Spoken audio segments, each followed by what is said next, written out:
Meus irmãos, graça e paz.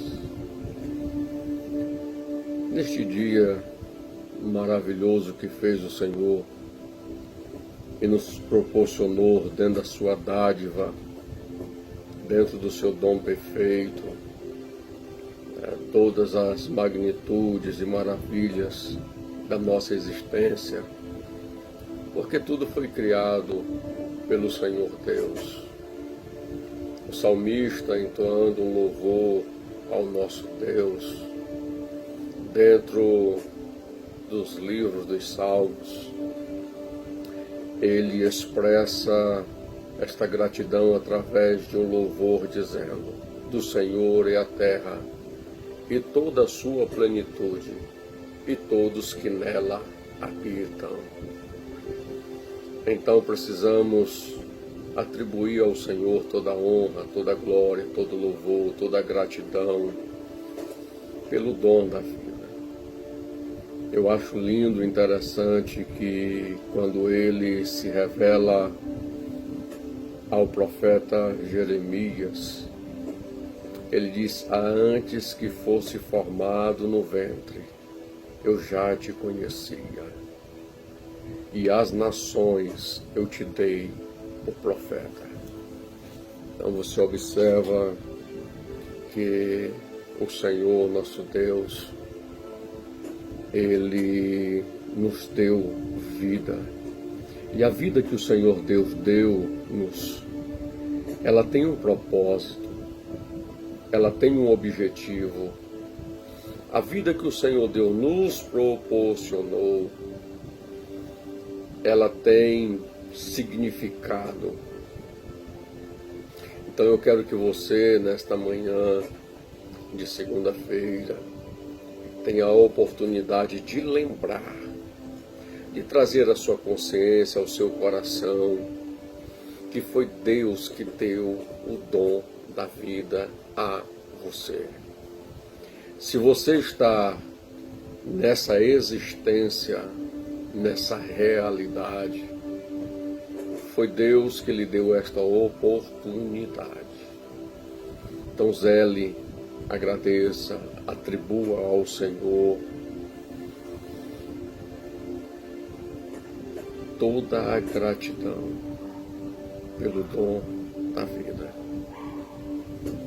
Você já percebe pelas narrativas das Escrituras que antes que fosse formado, Ele já te conhecia. É bem verdade que Deus não fez o homem para viver praticando o pecado e a iniquidade.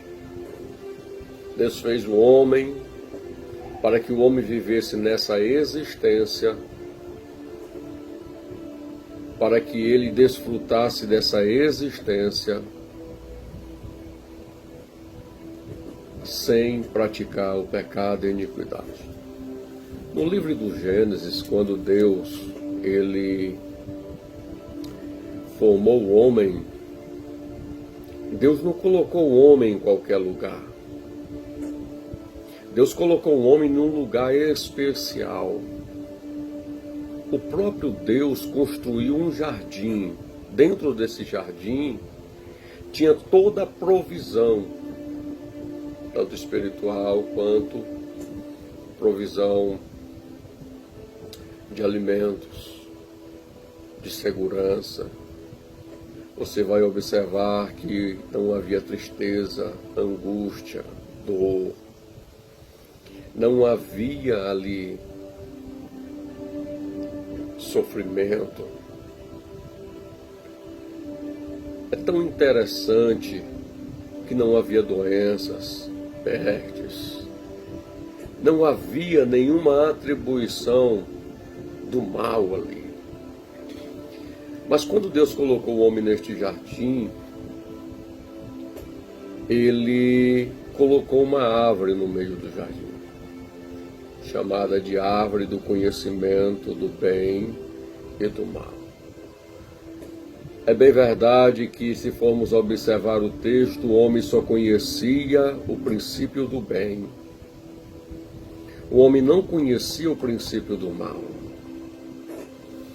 Quando Deus colocou a árvore no jardim, Deus queria que o homem obedecesse aquilo que ele havia estabelecido.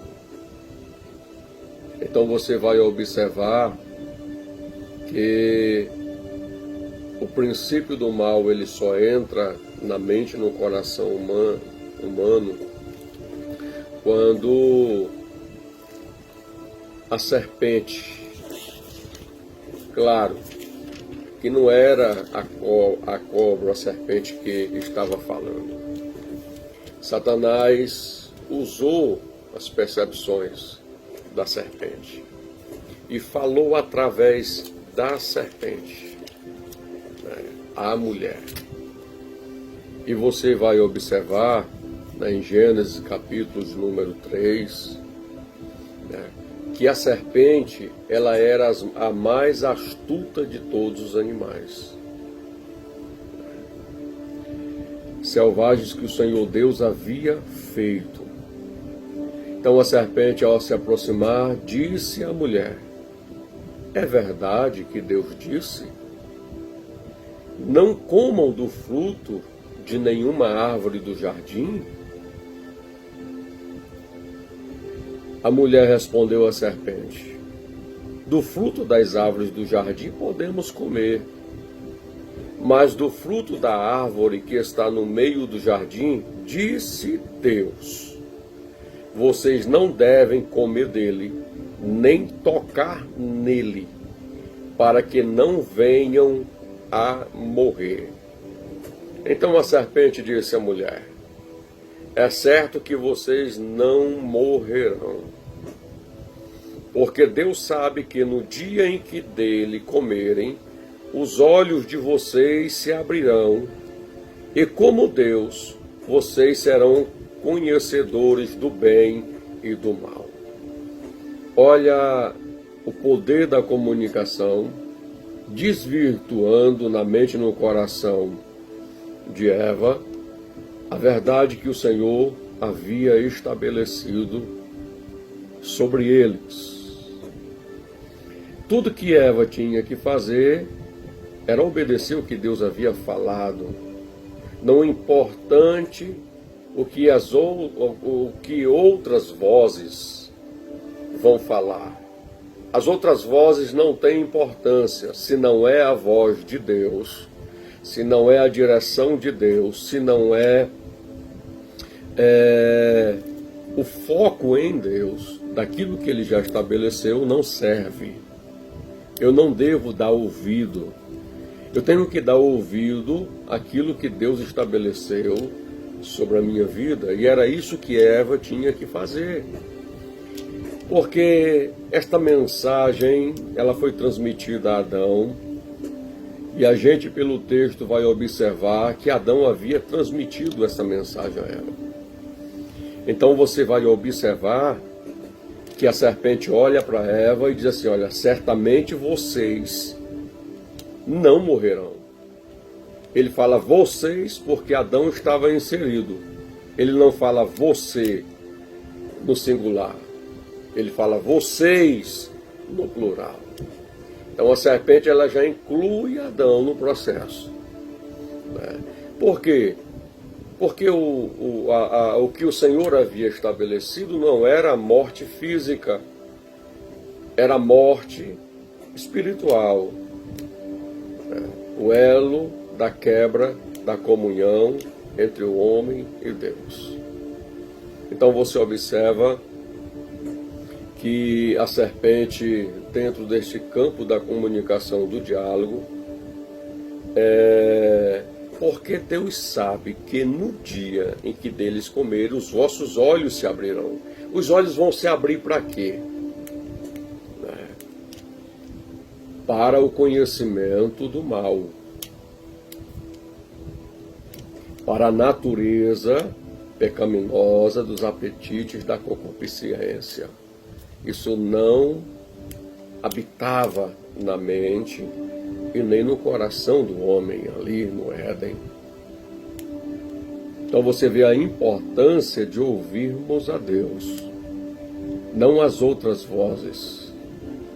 Você precisa entender uma coisa, você precisa ouvir a voz de Deus. E não somente ouvir a voz de Deus, obedecer a voz de Deus. Porque tanto Adão quanto Eva ouviram a voz de Deus. Mas a grande pergunta é, eles permaneceram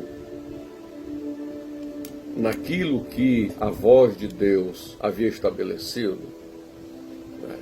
Então, você vai observar que do poder da comunicação da serpente, a Eva, vocês serão como Deus. Lembra da passagem?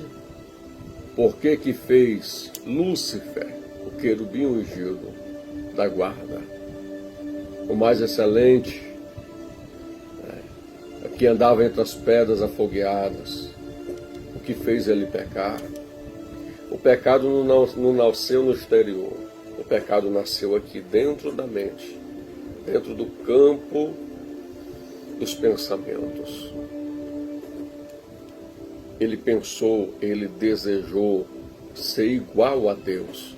E ele usa a mesma comunicação da origem que o fez pecar, ser expulso do céu, ser sentenciado, julgado por Deus, expulso do céu. Ele usa a mesma argumentação com Eva. Porque Deus sabe que os vossos olhos se abrirão. Os olhos de quê? Do vosso entendimento, da vossa compreensão. Vocês passarão a conhecer o que não é para nós conhecermos, o que não é para nós vivermos.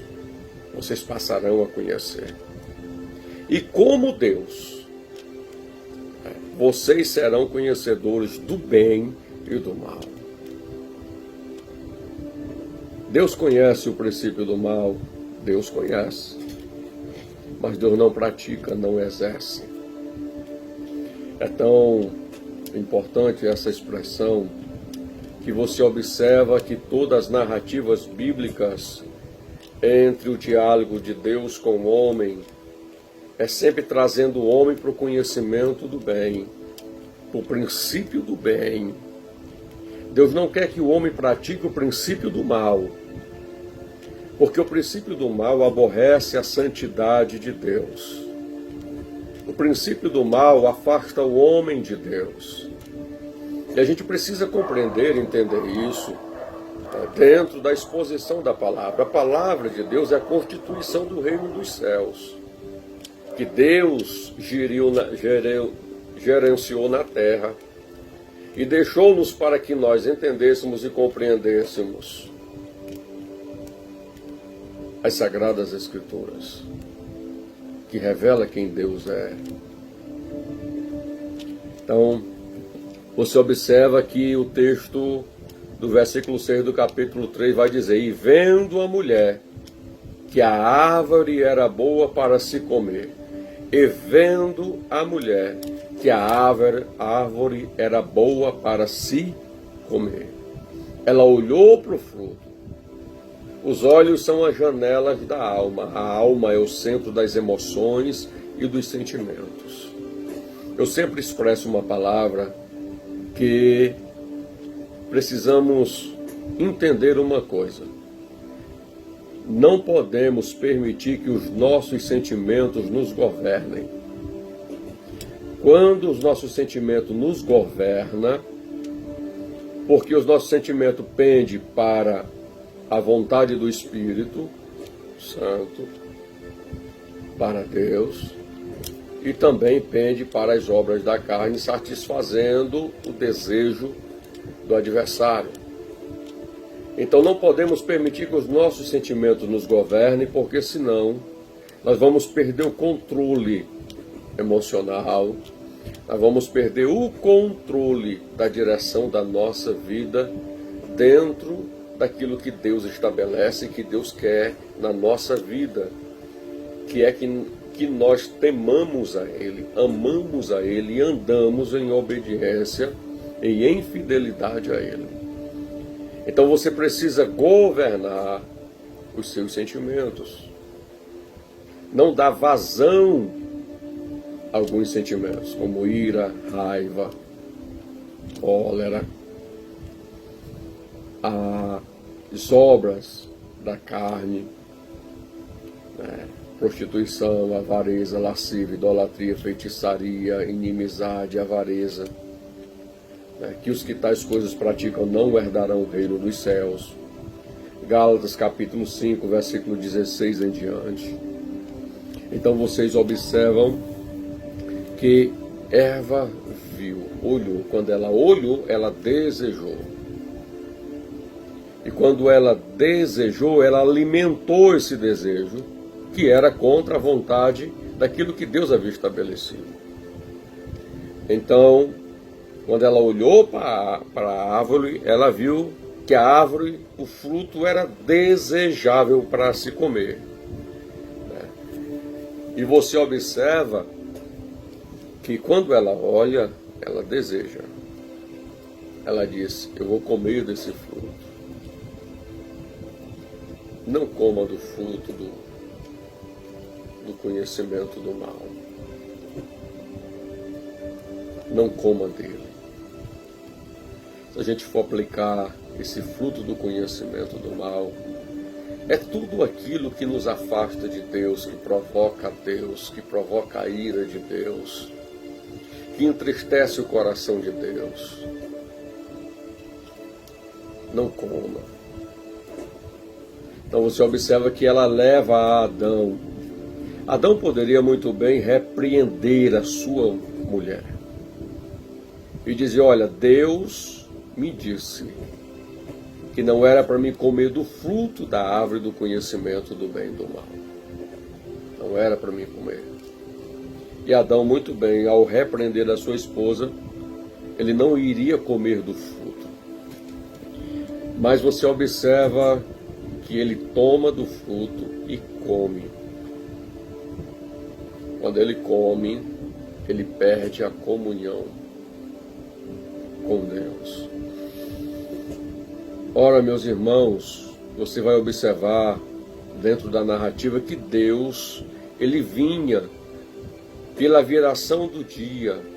Todos os dias Adão conversava com Deus e Deus conversava com Adão. E eu vou ser ousado em falar. Eles conversavam face a face. Eu acredito que Deus descia do seu trono e andava com Adão no Éden. Por quê? Porque o homem não havia pecado. A Bíblia diz que ambos estavam nus, mas não se percebiam. Você observa que as suas vestes espirituais estavam sobre eles. Eu entendo pelo texto, e me permitam fazer essa alusão, que era uma vestimenta de glória. Mas quando ele toma do fruto, ele quebra princípio. E ele olhou para Eva e viu que ambos estavam nus. As vestimentas espirituais se retiraram deles.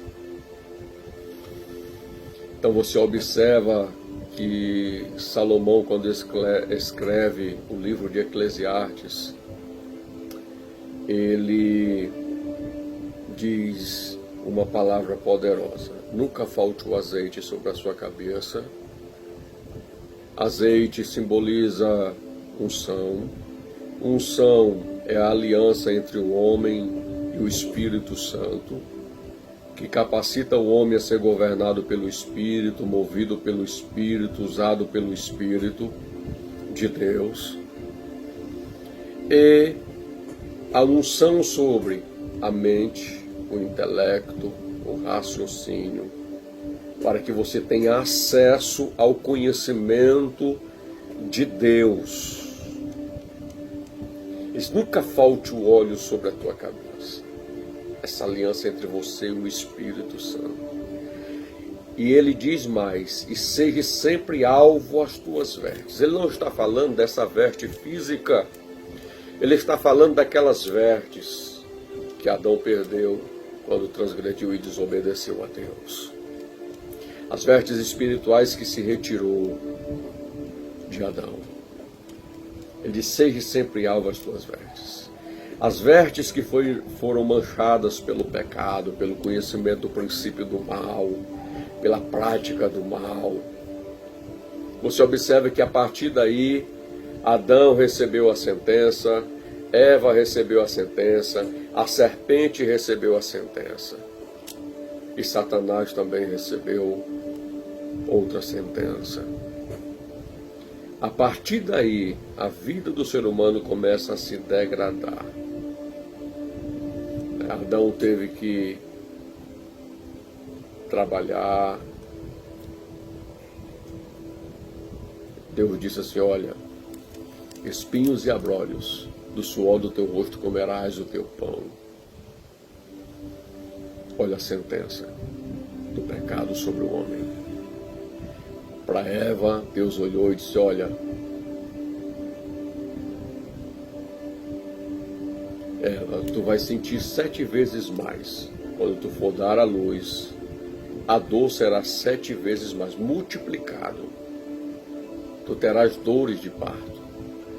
Deus olhou para a serpente e disse: olha, do pó tu vais comer e sobre ele tu vais rastejar.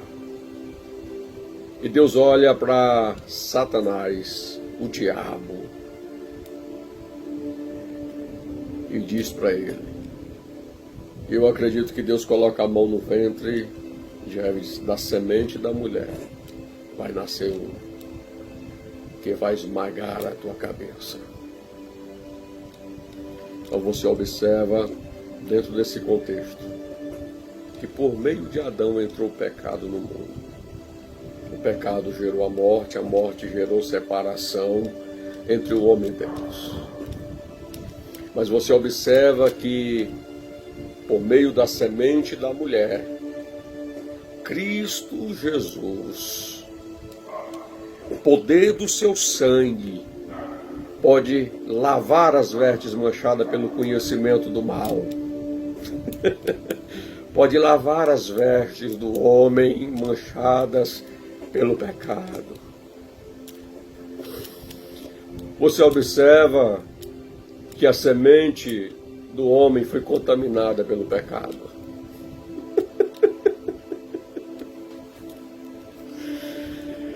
Mas você observa que quando o anjo Gabriel aparece a Maria,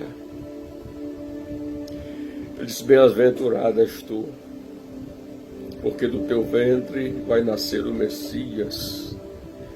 A promessa de Gênesis 3:15 se cumprirá sobre o teu ventre.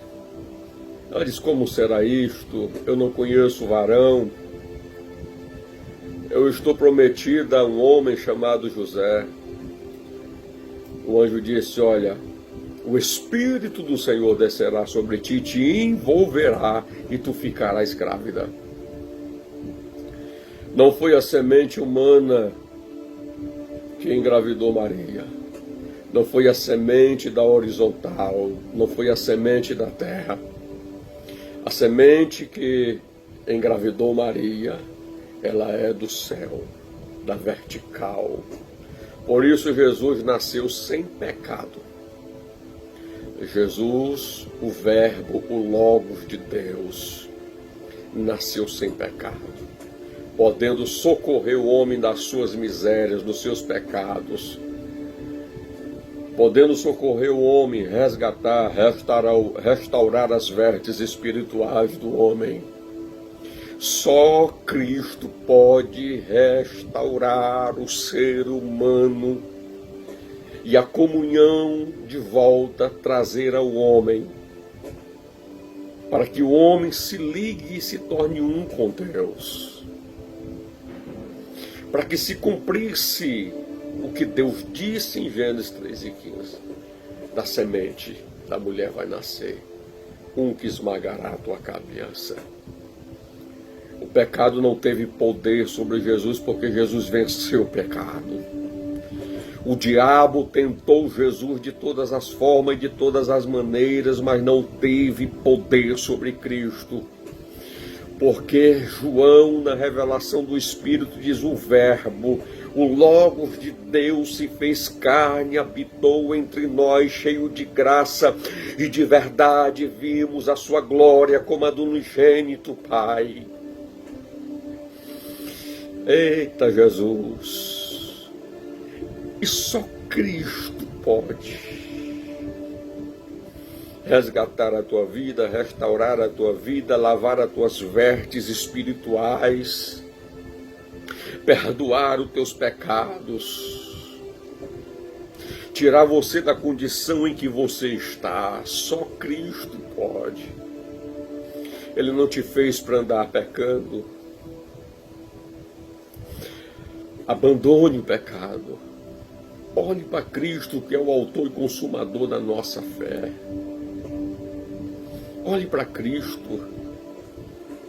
Jesus não morreu na cruz do Calvário em vão. A nossa vitória não está na morte, está na ressurreição de Cristo Jesus. Ele está vivo, Ele está à direita do Pai, Ele está intercedendo diante do Pai. Me explica isso.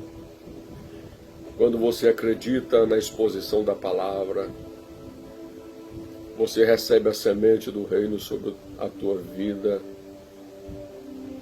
e você reconhece que é um pecador. Você reconhece o seu estado de pecado. Davi disse: em pecado eu fui gerado e em pecado concebeu a minha mãe. Você já nasceu com a natureza pecaminosa. Então só Cristo pode remover esse pecado através do arrependimento. Arrependimento é mudança de direção. Você está andando, praticando, exercendo o princípio do mal. Mas no momento que você percebe, entende, compreende esta situação, você vai mudar de direção, porque você deu crédito à palavra de Cristo Jesus sobre a sua vida. E você vai, a partir daquele momento, abandonar, mudar de direção. E a sua direção agora vai ser o princípio de Cristo, da sua palavra. E só a palavra de Deus pode gerar convenção sobre a sua vida. Eu não tenho poder de mudar a vida de ninguém. Eu não tenho poder de convencer a vida de ninguém. Mas a palavra que prego, que transmito, viva, eficaz, mais penetrante do que qualquer espada de 2 fios, penetra até o ponto de dividir almas, juntas e medula, e ela é apta para discernir os pensamentos e a intenção do coração humano. Ela tem o poder de mudar a sua vida. Dê crédito à palavra de Deus. O Espírito de Deus é o único que tem o poder, a capacidade de convencer você a mudar de direção. Ele convence o homem do pecado, da justiça e do juízo. Do pecado porque não creem. Da justiça porque Jesus foi para o Pai e não veremos mais. Do juízo porque Satanás, o príncipe desse mundo, está julgado. Então quero que você compreenda esse contexto, nessa oportunidade, nessa manhã. Se você quer atribuir a Deus toda a honra, toda a glória pela sua vida e pelo dom da vida, louve ao seu nome. Mas ser grato a Deus, ter gratidão a Deus pelo dom da vida, não é agradecer. A gratidão está em você reconhecer e viver aquilo que Cristo conquistou para que você tivesse vida novamente com Deus. Então, quando você passa a viver essa nova vida, você está praticando a gratidão a Deus pelo dom da vida. Eu encerro dizendo uma citação do apóstolo Paulo em 2 Coríntios, capítulo 5, versículo 17, dizendo: se alguém, a mulher, o homem, o jovem, o adolescente, a criança, o ancião, a anciã, se alguém está em Cristo, os céus, você só conhecerá Ele, só estará inserido nele se você estiver, o estar em Cristo. Você será uma nova criatura. As vestes novas descerão sobre a sua vida. O novo de Deus descerá sobre a sua vida. A comunhão de Deus descerá sobre a sua vida. Você passará a ter a habilidade de ouvir a Deus, de sentir a Deus. E todo vazio que está dentro de você será preenchido por Deus. Oh, glória a Jesus. Se alguém está em Cristo, nova criatura é. As coisas velhas já passaram e tudo se fez novo. O novo de Deus. Isso quer dizer que Deus te removerá, te arrancará o princípio do mal e o princípio do bem passará a fazer parte da sua vida.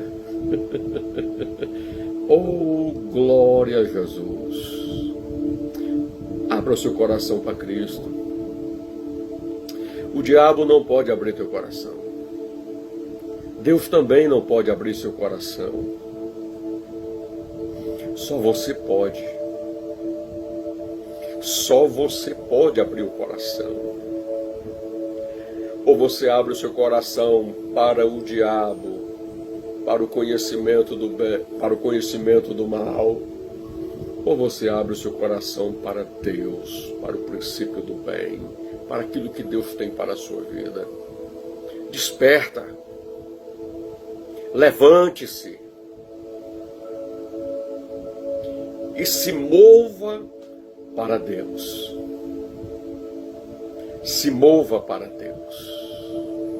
Abra a porta do seu coração. Jesus, Ele é cavaleiro. Ele não invade a tua casa espiritual. Ele quer que você mesmo abra a porta do seu coração e você convide Ele. Existe uma referência em Apocalipse 3:20 que Jesus está se dirigindo a uma igreja que expulsou Jesus dela. Ele diz: eis que estou à porta e bato. Se alguém ouvir,